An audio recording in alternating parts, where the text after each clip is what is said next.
Hola, hola, ¿cómo les va? Bienvenidos. Aquí estamos en un nuevo debate de Así son las cosas, en vivo por la pantalla de Canal 13 para Río Cuarto, el sur de la provincia de Córdoba, a través de la TDA en el canal 29.1, en el tradicional canal 13, y si no también nos pueden sintonizar en cable a partir de la señal de Cablevisión Flow o en las repeticiones del programa. Advertencia inicial: mañana no vamos a estar porque hay en nuestro canal retransmisión de un partido de la Copa Libertadores, juega River, y ese partido va a ser retransmitido por la pantalla de la televisión abierta. A propósito de eso, el noticiero se adelanta, nosotros nos vamos a estar, retomaremos el contacto el próximo jueves.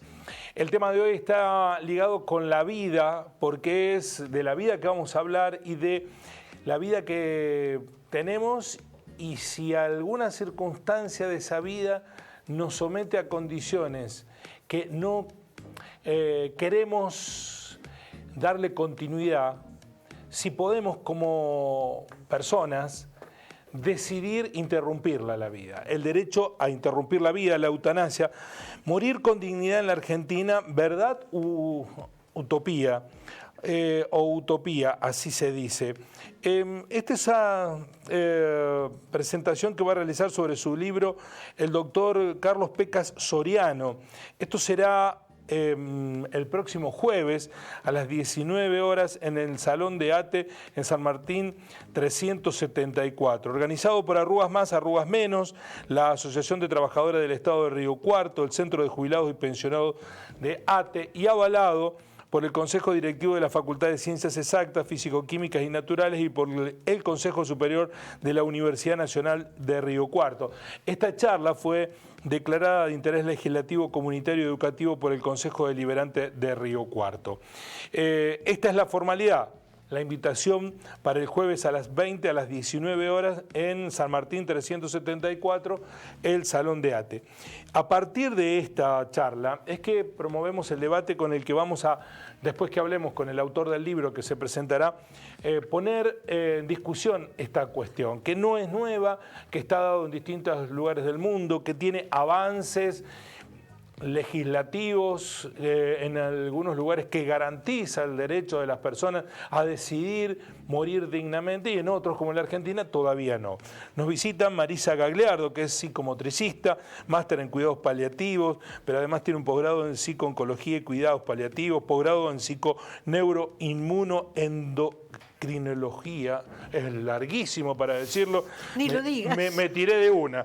Bueno, gracias por venir, Marisa. No, gracias por la invitación. Y una capacitación permanente en torno del cuidado de los adultos mayores. Muy amable por venir. También está el doctor Eduardo Lilia, que hace medicina paliativa y oncología clínica. Gracias por venir, doctor. Y el profesor Abelardo Barra Ruata, que es filósofo y magíster en ética aplicada, ex docente de la Universidad Nacional de Río Cuarto, que hemos tenido el placer de tenerlo como docente. Gracias por venir. No, por favor, si me permiten, vamos a presentar al doctor Soriano para que nos cuente un poco por qué se decidió por especializarse y escribir sobre esta cuestión, de la que va a abordar extensamente la presentación en la Argentina. Doctor Pecas Soriano, ¿cómo le va? Un gusto. Guillermo Jeremía lo saluda. ¿Cómo le va, Guillermo, y a los distinguidos panelistas? Buenas tardes o buenas noches. Es un gusto poder compartir saberes con ustedes. Bueno, está cayendo sí. Me presento primero. Tengo varias especialidades, entre ellas la emergentología, a la cual prácticamente me he dedicado toda la vida, y desde hace más de 25 años la bioética. Soy magíster en bioética, he hecho también una maestría en España. Bueno, más allá de todo esto y de toda mi vida haber estado tratando de salvar vidas en el Hospital de Urgencias, que es un hospital de alta complejidad, como ustedes lo conocen, o sea que mi leitmotiv en la vida fue salvar vidas. Yo vi desde hace muchísimos años que muchas de las personas que nosotros intentábamos salvar, había un momento determinado en los cuales ya no había más nada que tratar y que su fin era irreversible, y que lo único que podíamos hacer, si seguíamos agregando drogas o metiendo tubos, etcétera, etcétera, era prolongar la agonía. Entonces empecé a estudiar la bioética, que es una transdisciplina para aquel que no conozca, que está formada por múltiples disciplinas como toda la ciencia de la salud, la filosofía, la psicología, la antropología, el derecho, etcétera, etcétera. Dentro de esta transdisciplina, que tiene múltiples, es muy abarcativa, como seguramente el profesor lo sabrá, yo me dediqué más al tema de la muerte digna. En 2012 publicamos un libro, Muerte Digna, luego de publicar la ley, de sancionar la ley 26.742, y ahora acabamos de sacar el año pasado este libro que se llama Morir con Dignidad, Verdad, Utopía, y lo estamos presentando en todo el país. Esta es la que vamos a tener en Río Cuarto, es la presentación número 26. O sea que imagínense el recorrido que venimos haciendo, ¿no? Doctor, y salimos de Río Cuarto y nos vamos a Bolivia.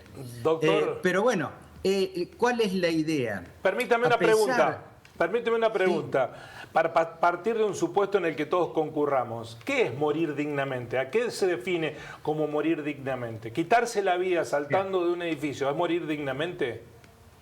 No, esa es una persona que se ha querido suicidar por algo y seguramente no tiene mucho de dignidad saltar de un edificio para morir. No me parece que haya mucha dignidad en esa muerte. Esa persona es una persona desesperada, pero no estamos hablando de eso.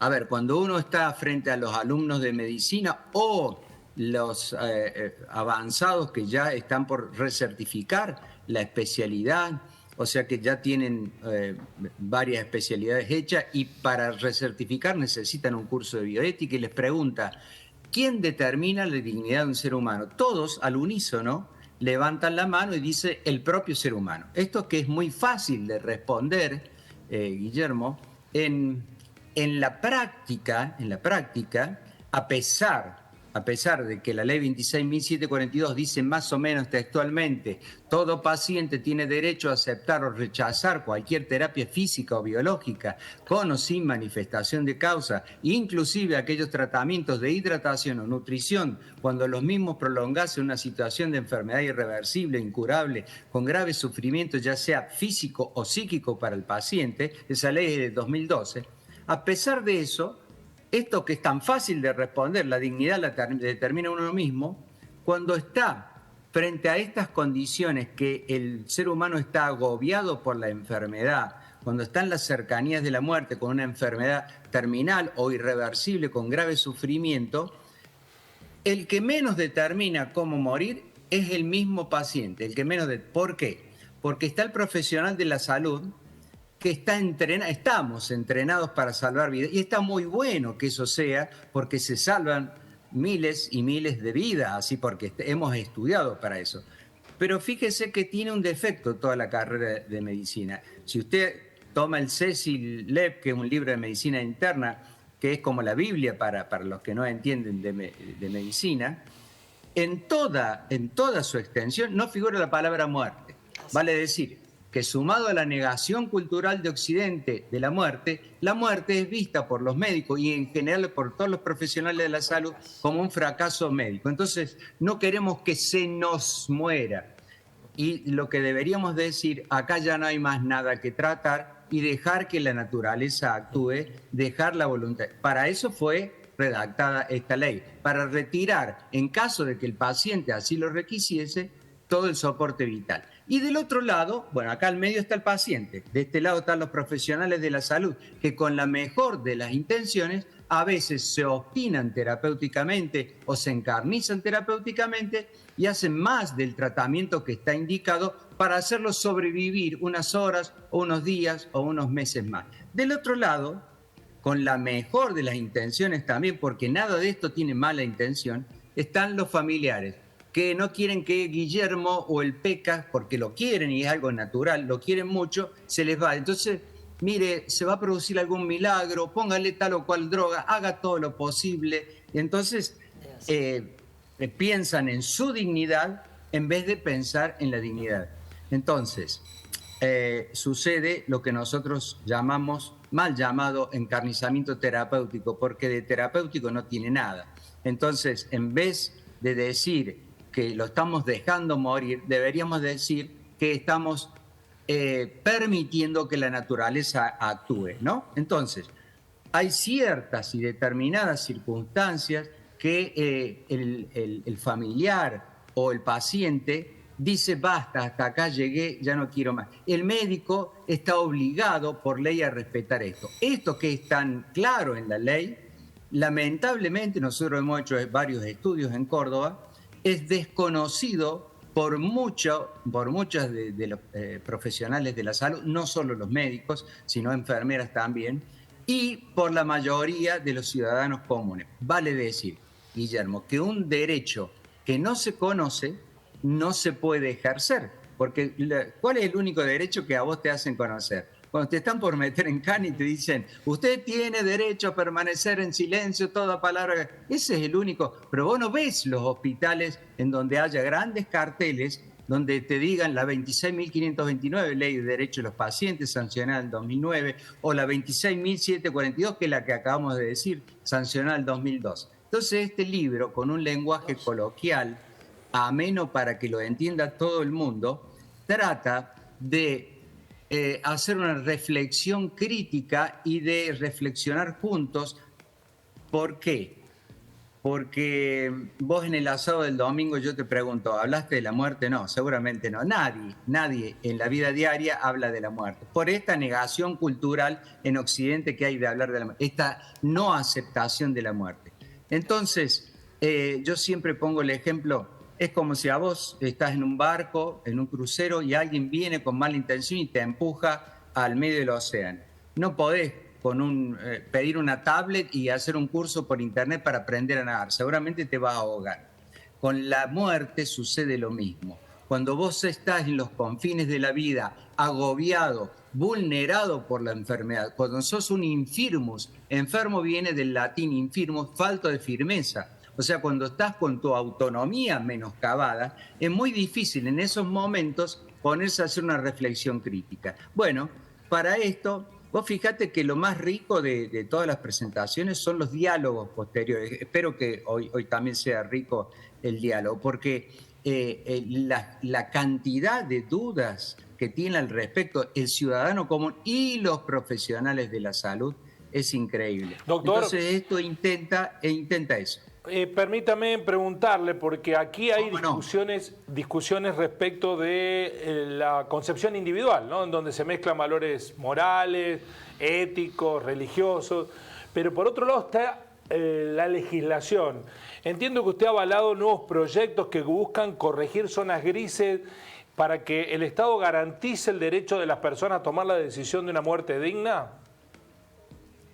Mire, morir con dignidad es todo un capítulo que abarca, en los países donde está legalizada la eutanasia, abarca la eutanasia. Aquí, en Argentina, no está legalizada la eutanasia, por lo tanto, morir dignamente aquí abarca el retiro del soporte vital en el caso de que la persona, estando consciente, así lo hubiese solicitado o lo hubiese dejado escrito, o en el caso de que la persona estuviera en coma, esto está avalado por el artículo 59 y 60 del nuevo Código Civil, el familiar, o fíjese que el artículo 59 dice hasta una llegada. ¿Qué quiere decir el artículo 59 con él? Vio esos pacientes que hay un samaritano que viene a alcanzarle las drogas porque no tiene dónde caerse muerto, porque no tiene familia. Bueno, en esos casos en donde no hay nadie que lo cuide, el artículo 59 del nuevo Código Civil es bien claro. Hasta un allegado puede decir, no, miren, dejen de encarnizarse con este paciente, retírenle el soporte vital y permítanle que la naturaleza actúe. Otra cosa es lo que vos mencionas, que sería la ley de eutanasia. Hay 3 proyectos de los cuales yo soy autor de uno de ellos, que es la ley de derecho a prestación de ayuda para morir dignamente, que es la ley de eutanasia y suicidio asistido, que es en ciertos y determinados casos, que son muy puntuales y es muy segura esta ley, en los cuales no hay nada que retirar. Por ejemplo, el caso de Alfonso, que era un paciente con ELA, que estaba alimentado por una sonda y cuando no se podía mover nada más que las pestañas, él contestaba pestañeando. Cuando se le pregunta a Alfonso qué era lo que más extrañaba en la vida, luego de media hora contestó, voy a ser franco, hacer el amor, jugar al fútbol y comer, nos dijo Alfonso.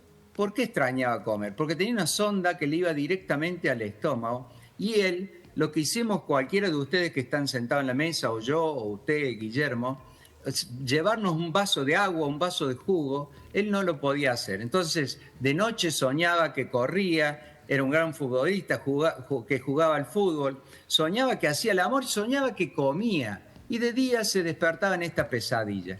Entonces, él nos hizo prometer que íbamos a tratar de luchar para que él sabía que no lo iba a poder disfrutar, para que otras personas, bueno, hay 3 proyectos en el Congreso que prontamente seguramente van a ser tratados. Para finalizar, la principal resistencia que hay a este tipo de iniciativa está ligado con las creencias religiosas, que el que da la vida es el que tiene la potestad de quitarla.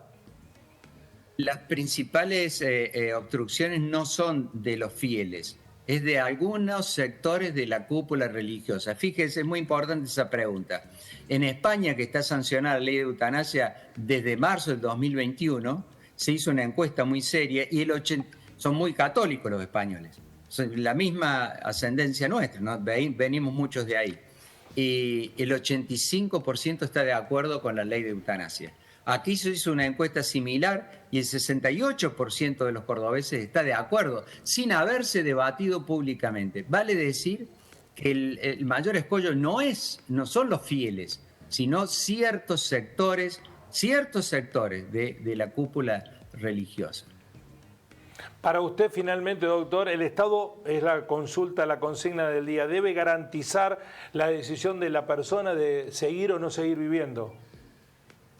Mire, siempre que yo no puedo extenderme más, en respeto a los otros profesionales que están ahí, seguramente tendrán cosas que decir. Es muy segura la ley, cualquier duda le puedo decir, pero ya desde Kant, desde el siglo XVIII, decía Kant que el Estado es el responsable de garantizar las libertades individuales. Y qué mayor libertad de aquella que poder vivir dignamente y como parte final de esa vida poder morir dignamente. Nadie lo va a obligar a eutanasiarse a usted, nadie lo obliga con esta ley de muerte digna a retirarse el soporte vital. Vale decir que todo derecho que no hiera a un tercero debe ser bienvenido por todos en una ciudad, en un país democrático cuyo leitmotiv es la libertad, ¿no? Doctor, muchísimas gracias, muy amable, y seguramente tendremos la oportunidad de hablar en otra entrevista y en la propia charla que va a dar el próximo jueves en la ciudad de Río Cuarto. ¿Por qué se conectó tanto? Esto ya es más personal, más que profesional, con este tema. Porque toda mi vida he estado lidiando con moribundos y cuando se moría alguien, se moría una parte de nosotros. Y cuando lográbamos salvar a alguien, parte de nosotros sobrevivía. O sea, nosotros somos amantes de la vida, por eso luchamos, pero no luchamos contra la muerte, no le hemos declarado una guerra, es una metáfora falsa, porque la muerte siempre nos va a ganar esa guerra. Le ganamos varias batallas, pero usted, yo y todos los que están, todos nos vamos a morir. Vale decir, sabemos, es una verdad apodíctica que todos nos vamos a morir. El tema es cómo morimos. Muchas gracias, doctor. Muy amable por su tiempo. Gracias a ustedes y me gustaría escuchar muy atentamente a los otros paneles. Bueno, sí, no lo queremos retener porque sabemos la dificultad que es el ida y vuelta con las videollamadas, pero deja sentadas las bases para que alimentemos el debate. Muy amable. Bueno, gracias a ustedes, son muy amables. Bueno, no es habitual abordar la cuestión de la muerte, ¿no? Le rehuimos, profesor, a la muerte. Recién dijo algo el doctor Peca Soneno, que en Occidente no hablamos de la muerte. Hay algunas culturas que tienen asumida la muerte de otra manera, los mexicanos, por ejemplo, ¿no? No sé si hablan todo el día de la muerte, pero la celebran de otra manera. Nosotros la padecemos como una cuestión que contrasta mucho con la vida y que no está relacionada con la vida. Sí, en realidad es un tabú la muerte. Sí. ¿No? De la muerte no se habla. Ese es uno de los temas que están proscriptos del lenguaje cotidiano, de la tertulia cotidiana, de la conversación cotidiana, no se habla. En ese sentido yo he pensado más de una vez que en una educación para la felicidad, una educación para la alegría. Tendría que haber un capítulo que es educación para la muerte. En el sentido de que, como muy bien decía el doctor Peca, la muerte es una parte inescindible de la vida, de manera tal que pensar en la muerte como algo dramático no es nada más que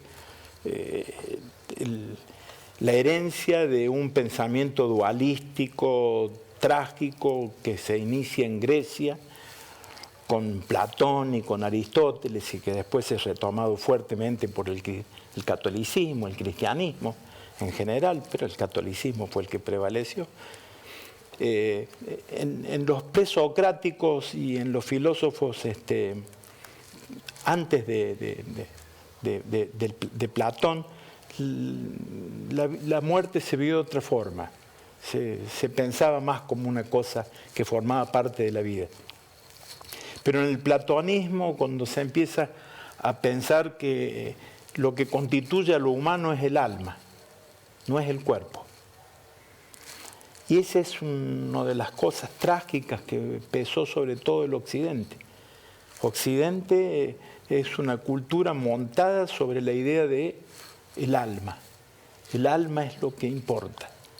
Entonces se llega a contradicciones terribles, como por ejemplo, que una ética de la santidad de la vida, yo distingo entre una ética de la santidad de la vida y una ética de la calidad de la vida. Obviamente que yo como filósofo materialista y hedonista que soy, esa es mi posición filosófica, si tengo que manifestarme como filósofo, adhiero a la idea de la calidad de la vida, pero en una ética de la santidad de la vida se opone férreamente a la asistencia médica para que una persona acabe su vida. Digamos que está en contra de la eutanasia, una ética de la santidad de la vida. Qué cosa curiosa, porque inmediatamente muerto ese cuerpo no vale más para nada, sí. porque uno es el alma. Una diferencia, ¿no?, que no la profundizamos con el doctor. Eutanasia es que alguien decida, denme algo para morirme, ¿no? Así es. Mientras que la muerte digna, a la que estábamos aludiendo y que está comprendida dentro de la ley en la Argentina, habla de retirar tratamientos porque ya no hay nada que hacer. Sí. Que son dos cosas distintas, ¿no? Absolutamente. Varía la intención del mensaje. Lo que cambia es la intencionalidad del acto. Sí, entre la eutanasia, dar algo para que un paciente se muera, sí, y una muerte digna. Que a veces generalmente necesita la asistencia de un tercero porque ese paciente no está en condiciones, ¿no? No, pero claro, y en realidad como dice Eduardo, es decir, la diferencia está en que la medicación que se provee al paciente para la eutanasia, sí o sí lo lleva a la muerte. Nosotros trabajamos mucho con la sedación.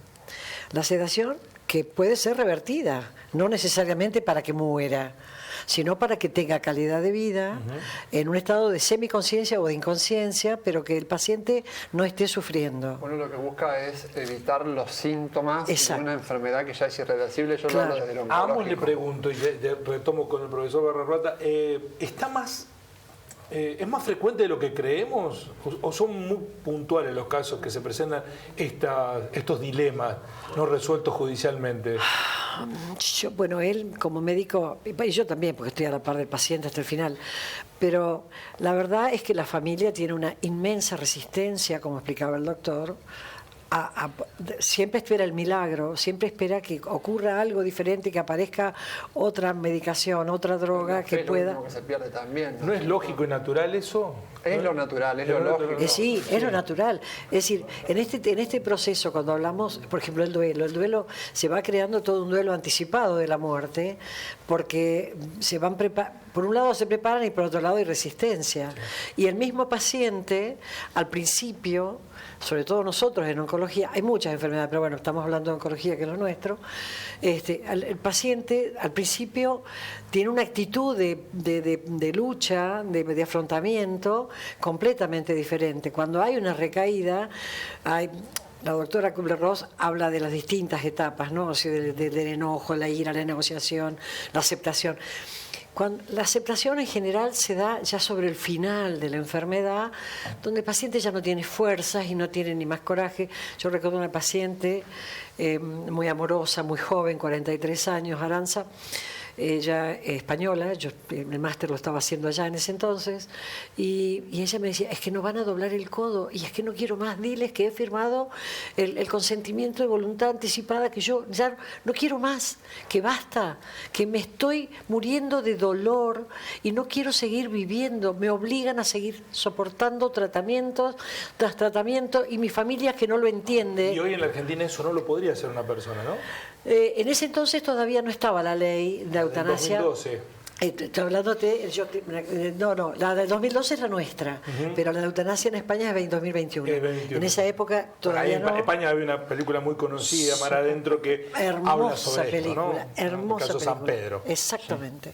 Bueno, y finalmente Aranza se la seda 2 días antes de su muerte, y llegó devastada, dolorida, con una resistencia de la familia a aceptar su voluntad, que eso es tan importante. Yo creo que hay que tener muy en claro el objetivo final de cuando uno decide un tratamiento. Si vos vas a un poco lo que decía el doctor también en la entrevista, si vos vas a hacer un tratamiento donde el objetivo final no va a ser la curación del paciente, hacer medicina fútil o el mal llamado encarnizamiento, uno tiene que tener muy claro cuando le indica a un paciente algo, una medicación o lo que fuere, si va a ser efectiva para... Ahora, ¿no habría que repensar la lógica de quién tiene la potestad de la decisión? ¿No debiera ser el paciente? Porque empiezan a tener influencia Es muy particular. ¿No hay un componente egoísta en los familiares que dicen, no...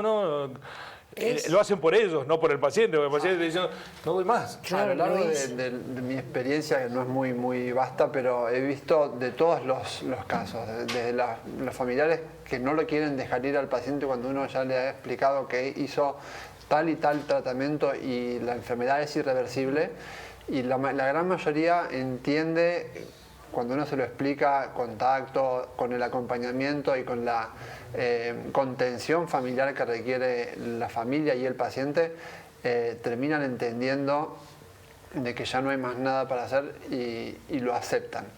Pero también tenés los casos extremos donde uno también tiene que acompañar, donde dice, no, yo quiero que le hagan todo, quiero que pongan todos los tubos posibles y ahí es donde uno tiene que tener la muñeca para explicarles que el resultado no va a cambiar, por más que uno lo lleve al paciente a terapia, le ponga un respirador, todas las drogas y el pronóstico en la enfermedad, el resultado no va a ser distinto. Pero esas dudas respecto de darle continuidad a la vida, aunque sea indigna, ¿atravesaron a toda la humanidad? ¿A todos los tiempos de la humanidad? Sí, por cierto. Cuando vos preguntabas acerca de quién tiene la potestad para decidir cuándo una vida es digna o indigna, bueno, es un tema delicadísimo, ¿no? Porque políticamente ese fue uno de los temas centrales en el nazismo. Era el Estado el que decidía cuando no tenía más sentido una vida. Entonces no tenía sentido la vida de un mogólico, no tenía sentido la vida de un homosexual, no tenía sentido la vida de un judío, de un gitano. Entonces, claro, de un gitano. Entonces es muy delicado. Ahí prevalece sin duda la autonomía del individuo. Por supuesto que hay casos donde esa autonomía no puede ser expresada porque la persona puede entrar en una situación de coma, y en ese caso es complicado que alguien se atribuya el derecho a decir, bueno, no hay que hacer más nada con él, de dejar que la naturaleza haga o siga su curso. Es delicado. Pero yo retomaría un segundito lo que hablaba al principio, y es el horror a la muerte que se ha inculcado a través de esta dualidad entre alma y cuerpo. Porque el Occidente nos enseñó a temer a la muerte como la eternidad del alma. Como somos alma y nuestra alma es eterna, el terror de la muerte es en realidad el terror a la vida postterrenal, a lo que nos va a pasar después de muertos. El infierno, el purgatorio y a algunos pocos nos tocará el cielo. y ese terror es terrible. En ese sentido me parece que la negación de la muerte, yo personalmente tengo una convicción de que la muerte no existe. ¿En qué sentido? No hay un yo que va a percibir a la muerte. Yo jamás voy a percibir mi muerte. No se va a dar cuenta. No, por supuesto. La muerte le el toca tránsito, a los otros. ¿no? Sí, el tránsito, Por supuesto. Sí, me estoy muriendo. Y sí, y en ese sentido está interesante la posibilidad de que uno diga, no quiero morir con estos dolores. Claro. Pero ahí es donde entra lo que nombraba Marisa, lo de la pseudoanalgesia o la sedación, Y sí. donde es calmarle los síntomas al Claro. Te paciente. vas desconectando de a poco. Te vas Exacto. desconectando de a poco, que no es lo mismo que la eutanasia, porque, como vuelvo a repetir, va en la intencionalidad del tratamiento de la medicación que, Claro. que uno pone, y le vas calmando los síntomas. En ese calmar los síntomas, dolor, falta de aire, sufrimiento psicológico, es donde se desencadena lentamente. También el es cierto proceso. que hay situaciones, bueno, en el caso de San Pedro en España, es que no había dolor. Lo que había era una imposibilidad de vivir, de disfrutar la vida. Claro. Él no tenía ningún dolor, no podía hacer nada. Claro. Y dice, yo no quiero vivir así. No había un dolor. Y ahí había una decisión, a mí no me interesa seguir viviendo así. Sí. Ayúdenme, porque el caso San Pedro es, para los que no lo vieron, necesitaba la asistencia de otro, porque él no podía ni siquiera moverse para tomar un vaso de agua. Un vaso de agua, podía Tal tomar cual. solamente con un sorbete un poco de líquido. Sí, bueno, ese es uno, por ejemplo, dentro de las patologías más severas, que es lo que mencionaba el doctor Recién Soriano, es esto, la ELA, ¿no? Esclerosis lateral amiotrófica, Sí. donde el paciente va quedando Que es cada vez más frecuente, ¿no? Hoy- Tenemos muchos casos, Muchos casos, lamentablemente. Y bueno, y el paciente llega a un momento de su vida que no puede mover ni la boca para comer, nada. Es terrible, es una muerte cruenta.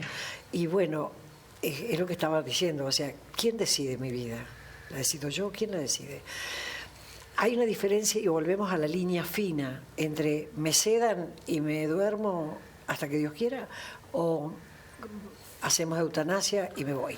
Eso, la cuestión de la bioética es tan compleja para ser analizada. Yo no me atrevo, porque además no estoy formada en bioética, tengo los conocimientos propios de carrera, pero...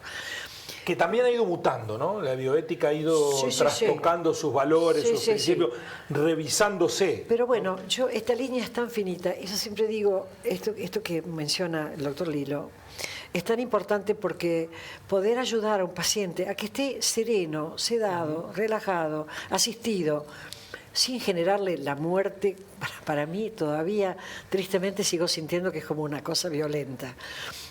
No juzgo, no pongo etiquetas ni nada porque cada cual elige. Yo particularmente no lo haría. Yo le diría, sédame, déjame dormir y que sea lo que Dios quiera. Claro, bueno. Pero esa es mi postura. Pareciera que hay una muerte ideal que dice que me agarre durmiendo Tal cual. y sin dolor, ¿no? Tal que cual. me falle el corazón en ese momento, ni Mirá, cuenta me voy a yo dar. tengo en mi familia, para hacerla breve y cortita, tengo las dos versiones de padre y madre. Mamita, que es lo que definió que yo hiciera oncología, muere a los 48 años con un cáncer que duró 4 años en una crueldad absoluta, dejando a toda mi familia, nosotros 9 hermanos, la más chica tenía 4, éramos todos jóvenes, todos muy chicos. Fue muy doloroso, muy doloroso, y en aquella época, 48 años atrás, todavía no había ni la cuarta parte de lo que gracias a Dios tenemos ahora. Y mi viejo, a los 72 pirulos, durmiendo la siesta, ni se enteró que se iba. Tapado como estaba, el médico nos dijo, quédense tranquilos porque ni el aire le faltó. Y yo bendigo esa muerte, ¿qué querés que te diga? Eso es lo que quiero, dormir, plácida, es la mejor manera. Retomo el concepto del profesor Barrarrota respecto de del problema que tenemos con la muerte, ¿no? Y sobre todo esta sociedad. Estaba pensando cuando lo escuchaba hablar a usted que discutimos sobre estas cuestiones, pero aceptamos y pedimos que vivamos en una sociedad en donde el que quiere estar armado esté armado. De hecho, en los Estados Unidos creo que van 160 matanzas en los que va del año, ¿no? Con una sociedad armada. Cuando hay 160 matanzas, son 160 hechos en los que murieron más de 3 personas en una misma circunstancia, ¿no? Porque una persona apareció con un arma. hay un componente extraño en la humanidad, ¿no? Que se pone a debatir éticamente estas cuestiones y dice, bueno, pero si tenemos que andar armados, andemos armados para que nosotros resolvamos entre nosotros quién tiene el derecho a seguir viviendo y quién no. Eso es un horror. Bueno, lo que nos está pasando con todas las guerras de Medio Oriente históricamente, la de Ucrania ahora con Rusia, que no solo se conforman con matar, sino que la guerra degüellan. no creo que las podamos evitar, pero es cierto que mueren muchos civiles, pero es cierto también que van ejércitos organizados y que se preparan hombres para ir a la guerra a morir. ¿No? El que acepta ser militar sabe que son las reglas. Sí, pero el pueblo en general no elige eso. El pueblo no elige eso, es cierto esta cuestión. Pero, no sé si es una convención del mundo, pero desde que el mundo es mundo, eso está así. A mí me sorprende la otra, la cuestión de lo individual, que alguien que pueda aportar un arma para que decidir cuándo, bueno, me dirán, después sufre consecuencias, o lo matan a él, o lo meten preso, bueno, pues ya decidió que otro no tenía que vivir por alguna razón. Sí. Y ahí hay como dos valores distintos que entran en colisión respecto de la muerte. Sí, más allá de que me salgo por un segundo del tema, pero la idea del pueblo armado, que está en la Constitución norteamericana, y que es sumamente inteligente esa idea, está totalmente desvirtuada con esta idea de que cualquiera puede estar armado y resolver un problema cuando se enoja. Porque el pueblo armado que prescribían los padres de la patria norteamericana era la idea de que no existiera la tiranía. El pueblo armado echaba al gobernante tirano. Esa es la idea del pueblo armado norteamericano. Sí, no estaba pensado para esto. No, en absoluto, nada que ver. Por eso me salió un poco del tema. No, está muy bien que lo recordé porque no tiene nada que ver con esta idea de que cualquiera puede estar armado y solucionar un problema con un tiro. Pero la sociedad del rifle no está pensando en eso, en las tiranías. Bueno, pero por supuesto que no. Sí. Pero un ejemplo muy valioso es Suiza. Suiza no tiene el servicio militar, pero cada persona que de la sociedad suiza tiene en su placar el arma que le corresponde para defender a la patria si llegara a suceder. ¿Sabías? Sí. No lo sabía. Sí, claro. Suiza es así. El armamento está guardado en el placar, pero es histórico. O sea, el ciudadano es soberano, cuidador de su país. Y como no hace el servicio militar, tiene en custodia el arma que le correspondería si lo hiciera, si el país fuera atacado. Profesor, ¿no está el Estado conculcando un derecho inherente al individuo, limitando la decisión? ¿Yo vivo hasta cuando quiero? Por supuesto. En ese sentido... ¿No está de acuerdo? No. Nos hemos referido a circunstancias que tienen que ver con dolencias corporales, ¿no? Yo creo que, por ejemplo, en Colombia hace muy poco que se avanzó mucho más que eso. Las personas pueden solicitar un suicidio asistido cuando tienen otro tipo de dificultades que no necesariamente sean una enfermedad terminal. Y esa es otra cosa también absolutamente propia de un derecho inherente a la persona. No necesariamente por una enfermedad. ¿Por qué tengo que vivir desgraciadamente? Si yo no soporto más mi existencia se vuelve insoportable, ¿por qué no puedo tener derecho a matarme? A matarme dignamente. Sí. Porque cuando yo digo matarme, no es que una persona que es mi familiar que me va a querer y me encuentra con la cabeza con un balazo. No, una persona que es asistida médicamente y insistentemente, voluntariamente y autónomamente solicita la muerte porque no puede resolver más sus problemas. Eso lo contempla ahora Colombia. En Colombia se ha aprobado esto. Yo ese es un tema que lo he trabajado. Ahora, por ejemplo, en mi próximo libro, que sí, hay un capítulo dedicado a esto de la eutanasia y el aborto. Son dos temas que me parecen interesantes. Y el libro se llama Contraayuda, ser felices en la incorrección. Bueno, es más o menos el estilo mío de trabajar. Siempre ¿Por qué pone en el mismo capítulo a la eutanasia y el aborto? Porque son dos cuestiones semejantes, en algún sentido. ¿Le parece? Sí, porque la obstrucción, la negación del suicidio o de la eutanasia es más o menos la misma voluntad de aquel que niega el derecho al aborto. Son dos cosas bastante semejantes. Y obviamente que no vamos a discutir. A mí personalmente no me cabe ninguna duda de que una mujer tiene derecho a solicitar abortar en distintas circunstancias, que pueden ser afectivas, emocionales, económicas incluso. Es decir, ¿para qué traer al mundo una persona que no va a ser feliz, por ejemplo? Es un tema filosófico muy profundo y ético, ¿no? Es decir, ¿por qué van a hacer a alguien que va a vivir en un mundo donde yo no le voy a dar ni siquiera amor? Bueno, está muy en discusión esto hoy, ¿no? Sobre todo en muchas generaciones que se están planteando en estas circunstancias del mundo. ¿Queremos ser padres? Digo, hay una cuestión que está en discusión. Marisa, usted decía que no estaba de acuerdo.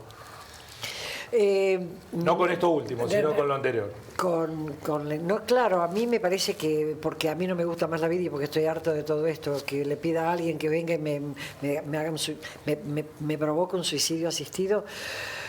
Bueno, no sé, yo creo que quien lo hace tiene que estar muy preparado para matar a alguien que no lo necesita, digamos, por lo menos desde el plano físico. Quizás espiritualmente esté demolido, destruido, pero para eso también hay asistencia, ayudar a la persona a salir adelante, en una depresión, en una situación crítica que emocionalmente lo está llevando a pensar que ya no quiere vivir.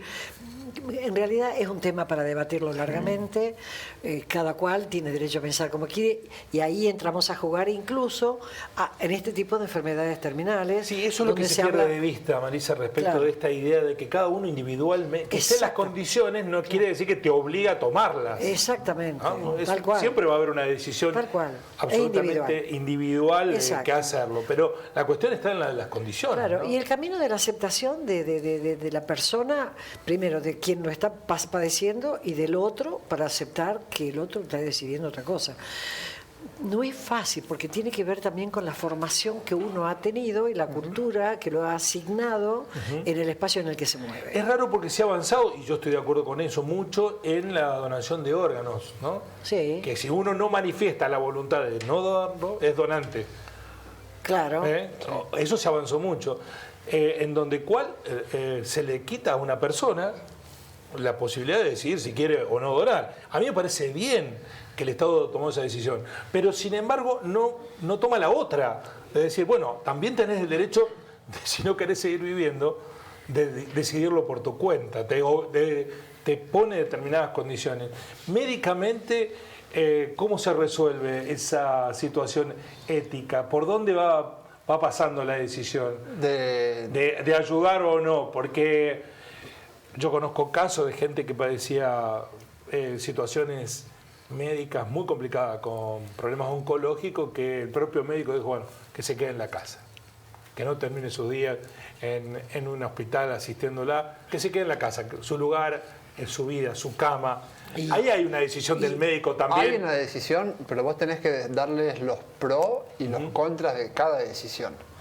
Vos tenés que decirle, porque un paciente oncológico no es que, como decíamos hoy, se duerme y mañana no se despierta. El paciente oncológico, por lo general, tiene dolor, mucho dolor, tiene falta de aire, tiene un sufrimiento, y eso manejarlo en el domicilio para una familia que no está preparada, ¿sí?, es muy complicado. Entonces, vos tenés que decirle, mira, en la clínica, con la pseudoanalgesia, calmándole los síntomas, un poco el tema que estábamos tocando recién, vamos a controlar los síntomas y vamos a darle una muerte digna, ¿sí?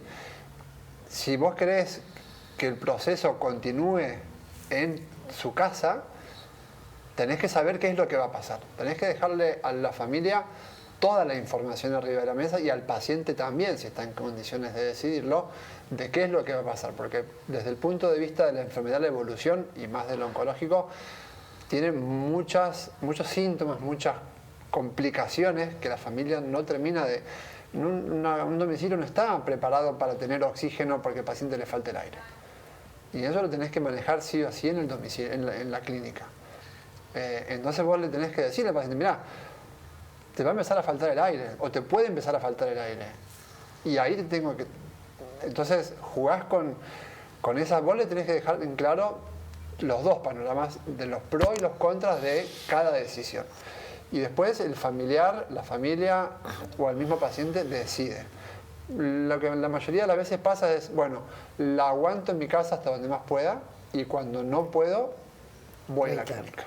Me interno y ahí se desencadena una serie de medidas para paliar justamente los síntomas, para calmarle los síntomas, y en la medida que vos no le vas pudiendo calmar los síntomas con la medicación habitual, tenés que llegar a dormirlo, que es lo que decía Marisa de la pseudoanalgesia, para calmar los síntomas. Y después la evolución de la enfermedad, al no tratarla, en este caso un cáncer de cualquier etiología, hace lo que hace y el paciente fallece. Para finalizar, en su aspecto, porque tenemos un minuto final, Sí. ¿usted cree necesario, como profesional de la medicina, se lo pregunto, que haya mejores herramientas legales para actuar o siente que con las que existen es suficiente? Yo creo que siempre hay mejorías para hacer, hay vacíos legales, siempre hay cosas para mejorar. Me parece que la ley tiene todavía muchas cosas, la sociedad tiene muchas cosas para ir madurando.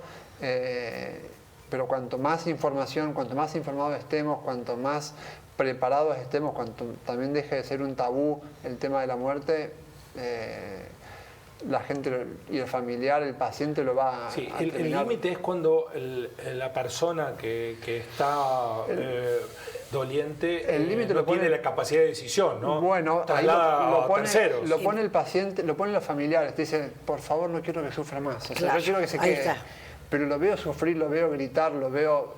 Y ahí es donde pone la familia el límite. Y esa es la enorme diferencia en lo que vos planteabas de La Marea, ¿no? O sea, la película esta española maravillosa que estaba asintomático. Entonces, como decía Elizabeth Kübler-Ross, pues nada mejor que morir con el olor a sopa casera, porque estás abrazado, contenido, besado, cuidado. Estás en tu ámbito donde es el mejor lugar para morir. Esto no hay ninguna duda. Las clínicas se han hecho para contener en el caso de no poder hacer... Es que la ley argentina todavía, toda la parte de cuidados paliativos, está muy mal asistida. Porque si realmente tuviéramos muy buenos, y yo que vengo de trabajar en equipos excelentes de cuidados paliativos en España, digo, nosotros todavía no tenemos la contención para la familia de las mutuales, por ejemplo, que no se horrorizan. Y en realidad, sí tiene mucho menos gastos que en una clínica. La realidad es que no lo pueden ver.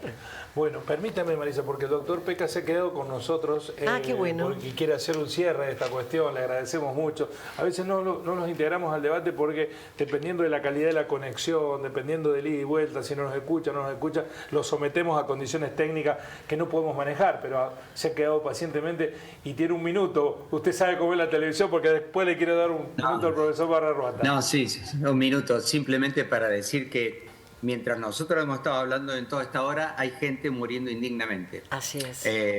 Por ejemplo, en estos momentos hay 2 pacientes con ELA, en donde no hay nada que suspender, y 4 paliativistas se han negado a hacerle la sedación paliativa terminal a una paciente que ya se está ahogando, que está viviendo indignamente, e increíblemente, por desconocimiento, yo creo que es por desconocimiento, se han negado. Vale decir que como nadie publica, como no es con mala intención esto, nadie tiene mala intención, nadie publica los encarnizamientos terapéuticos. Por lo tanto, son mucho más frecuentes de los que salen publicados, porque nadie los publica. Por otra parte, quería decirle que parte de la ley de eutanasia es muy segura, porque prevé que esté el médico de cabecera, después del médico de cabecera un médico consultor, después una consejería que está formada. Sí o sí, el paciente, que es el que decide, tiene que estar obligado a pasar por los beneficios que, como muy bien dice la psicomotricista, perdóname, doctora, no mucho gusto, mucho gusto. Lo voy a ver el jueves. Bueno, mucho gusto. Bien, como muy bien dice ella, solo el 14% tiene acceso aquí.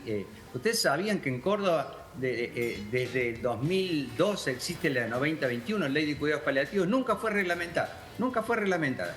Bueno, decía finalmente, para terminar, para darle, y ha sido un gusto, un placer estar con tan distinguidos colegas, la ley prevé que esté el médico, 15 días para decidir, va a otro colega, que en el caso de Alfonso Oliva es un neurólogo, dice sí, es una enfermedad irreversible, grave sufrimiento, pero después va a una consejería que se asegura sí o sí, dice la ley, tiene que haber pasado por los beneficios de la medicina paliativa y sí o sí un equipo de salud mental tiene que determinar que este paciente no esté en una depresión aguda de la cual puede ser revertida por drogas. Claro. ¿No? Está claro. Con estos finales les agradezco muchísimo y va a ser un placer tenerlos el jueves para poder dialogar, porque Paulo Freire ya lo decía, nadie educa a nadie, nadie se educa a sí mismo, los hombres se educan entre sí con la mediación del mundo. Gracias, doctor. Gracias, doctor, muy amable. Profesor, tengo 10 segundos. Un filósofo en 10 segundos puede decir muchas gracias solamente, pero ha alimentado de manera muy rica el debate. ¿Tenemos que empezar a perderle miedo a la muerte? Absolutamente. Yo no le tengo ningún miedo a la ¿Ningún muerte. miedo? Le tengo miedo al dolor. Ah, Sí, ya. claro que sí. También le tengo miedo al envejecimiento. Eso sí. Pero no a la muerte. Pero no a la muerte. No, no existe la muerte. No la voy a percibir. Creo que se entendió. Claramente. Muchísimas gracias por venir. Muy No, de amable, nada. un gusto. Gracias a todos. Gracias a Por favor. A ustedes por estar ahí. Era un programa para escuchar, prestar mucha atención y también plantearse cómo nosotros individualmente abordamos esta cuestión. Mañana no vamos a estar, pero el jueves retomaremos el debate de Así son las cosas. Gracias por estar ahí.